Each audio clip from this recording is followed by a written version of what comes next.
Alléluia, gloire à Dieu. Nous allons parler de notre deuxième thème de ce soir qui est intitulé « Le chrétien et les réjouissances du monde ».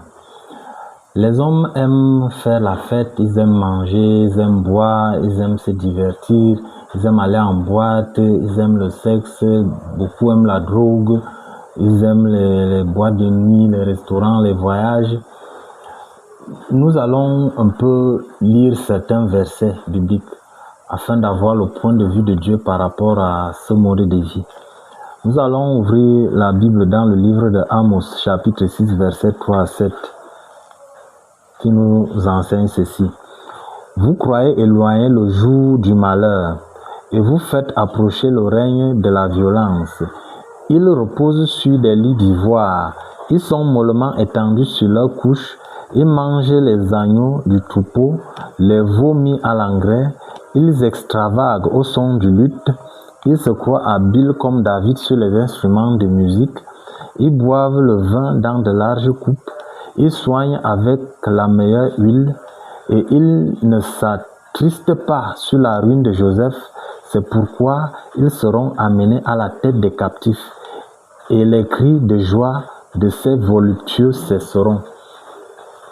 Ici, là, Dieu parle des gens qui aiment se divertir. Vous avez un peu suivi, là, un peu décrit comment... c'est un peu les hommes d'aujourd'hui, hein. Même aujourd'hui, parce que ça, c'était à l'époque dans l'ancienne alliance, à l'époque, il y a cela plusieurs milliers d'années. Mais les hommes sont aujourd'hui même, c'est pire, c'est grave aujourd'hui. Bon, la Bible dit donc que parce que ceux qui vivent comme ça, ils ne sont pas conscients de la ruine à venir, ils ne sont pas conscients que l'homme est né dans le péché et que s'il meurt dans le péché, il ira en enfer. Ils ne sont pas conscients de ça.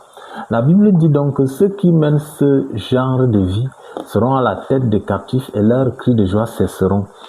Dans Luc chapitre 21, verset 34, la Bible nous enseigne ceci. Prenez garde à vous-même, de craindre que vos cœurs ne s'appesantissent par les excès du manger et du boire et par les soucis de la vie, et que ce jour ne vienne sur vous à l'improviste. La Bible nous enseigne ici que tous les hommes doivent se préparer à l'avènement du Seigneur. L'avènement du Seigneur ne concerne pas ceux qui seront vivants dans le monde ou le jour où le Seigneur Jésus-Christ va descendre sur terre. L'avènement du Seigneur nous concerne tous. Parce que même ici, nous présentement, si je meurs là, Dieu met simplement pause à ma vie et il remet play le jour que le Seigneur Jésus-Christ descend. Si il a mis pause sur ma vie alors que je suis dans le péché, c'est fini. Au jour de l'avènement, quand je ressuscite là, c'est pour revêtir un corps d'humiliation et aller en enfer. Donc, ici, Dieu nous appelle à nous préparer, à veiller, à être vigilants, à ne pas perdre notre temps dans des futilités, des choses qui nous égarent, qui nous empêchent de préparer son avènement. Dans Luc chapitre 12, versets 45 à 46, la Bible nous enseigne ceci. Mais si ce serviteur dit en lui-même, mon maître tarde à venir, il se met à battre les serviteurs et les servantes, à manger, à boire et à s'enivrer. Le maître de ce serviteur viendra le jour où il ne s'attend pas et à l'heure qu'il ne connaît pas. Il le mettra en pièces et lui donnera sa part avec les impies. Ça, c'est toujours, tout ça rentre dans la même lecture. Il y a des gens qui s'en foutent totalement de l'avènement du Seigneur. Quand on leur parle de ça, eux, ce sont les réjouissants, les moments de joie sur cette terre. C'est ça qui les intéresse. Faire la fête, se réjouir, s'évader. Ils aiment ce mot-là, s'évader. Or, nous avons vu dans des précédentes études que les gens qui sont malheureux sur la terre, ce sont des gens qui n'ont pas Christ. Et même dans les églises chrétiennes, si dans une église, quelqu'un qui dit qu'il a Jésus, s'il est malheureux, ça veut dire que ce n'est pas Jésus qu'il cherche. Parce que si tu as trouvé le Seigneur Jésus-Christ, il va te combler. Il va te combler de joie et de bonheur. Quand il dit à la femme samaritaine que si je te donne de mon eau, tu n'auras plus jamais faim, tu n'auras plus jamais soif. Par contre, l'eau de ce puits, quand vous la buvez, vous avez toujours soif. Ici, l'eau ici, c'est l'image. Par exemple, vous voyez un peu les hommes dans le monde. Dès qu'il a besoin de 100 000, dès qu'il a 100 000, il a besoin de 200 000. Dès qu'il a 200 000, 20 millions. Dès qu'il a 1 million, il veut dire 1 milliard. Dès qu'il a 1 milliard, il veut 10 milliards. Dès qu'il a 10 milliards, il veut 100 milliards. Les choses de ce monde ne rassasient pas. Tu pars en boîte aujourd'hui, tu auras envie d'aller demain, tu auras envie d'aller après-demain, tu auras envie d'aller là-bas tous les jours. Tu prends la drogue aujourd'hui, tu auras envie de la drogue demain, après-demain, ainsi de suite. Tu manges aujourd'hui, tu auras envie de manger demain. Tu bois une bière aujourd'hui, tu auras envie de 2 bières demain, de 10 bières après-demain. Quand on prend la drogue, on devient addictif. C'est comme ça les choses qu'on consomme dans le monde, ça ne nous rassasie pas. Par contre, en Christ, on est comblé, on n'a plus besoin de rien. Donc, c'est là que tous ceux qui passent le temps à rechercher la joie, le bonheur dans le monde sont dans des futilités qui ne vont absolument rien leur apporter. Dans le livre de Matthieu chapitre 24, verset 38, la Bible nous dit ceci: car dans les jours qui précédèrent le déluge, les hommes mangeaient et buvaient, se mariaient et mariaient leurs enfants jusqu'au jour où Noé entra dans l'arche. Donc, vous voyez, pendant que Noé travaillait pour bâtir l'arche, pour construire l'arche, les autres s'en foutaient totalement. Ils s'en foutaient et ils se mariaient, ils buvaient, mangeaient, ils faisaient la fête.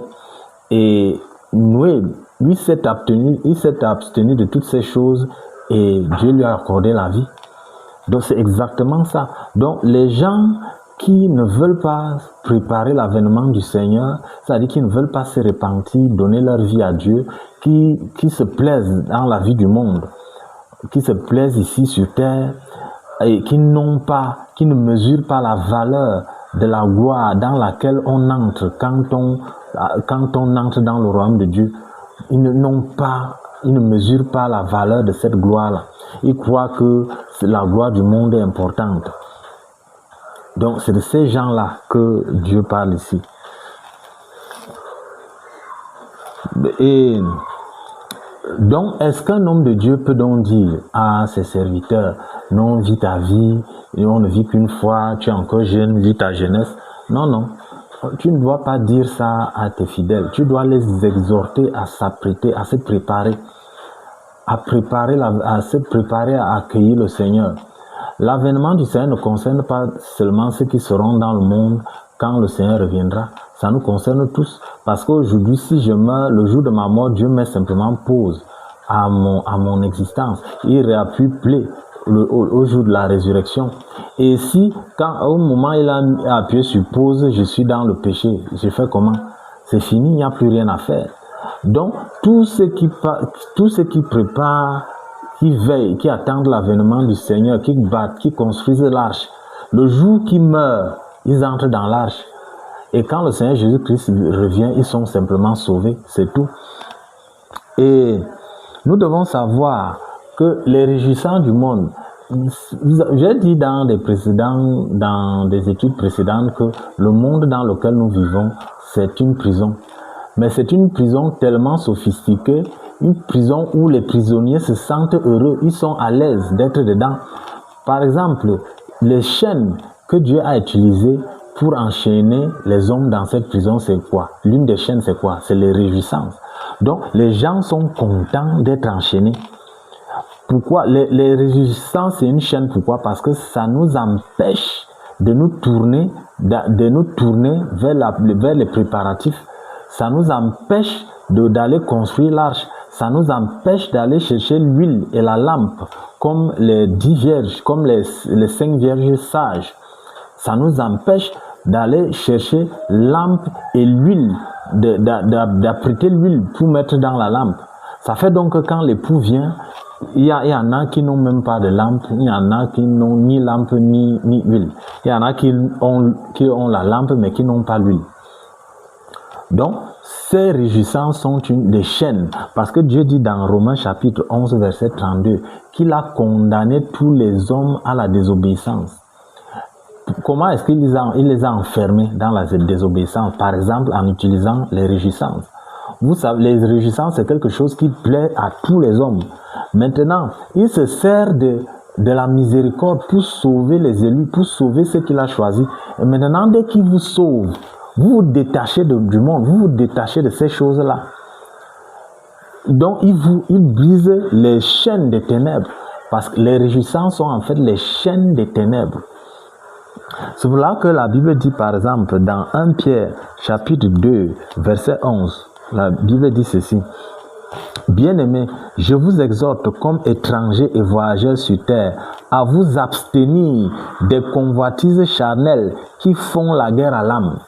Les réjouissances du monde font la guerre à l'âme. Pourquoi? Parce que les réjouissances charnelles les convoitises charnelles ont pour but de nous maintenir dans la prison, de nous maintenir dans le péché, de nous maintenir dans les ténèbres. Par contre, l'âme veut être libérée. Notre esprit est conscient qu'il est condamné. Lui, il veut être libéré, mais la chair refuse. Donc les deux se font dans la guerre. Bien-aimés, voilà ce que j'ai voulu qu'on partage sur ce deuxième thème. Vous avez votre point de vue, vous avez le point de vue de Dieu en ce qui concerne les réjouissances du monde, en ce qui concerne les convoitises de la chair. Que Dieu vous bénisse. Amen.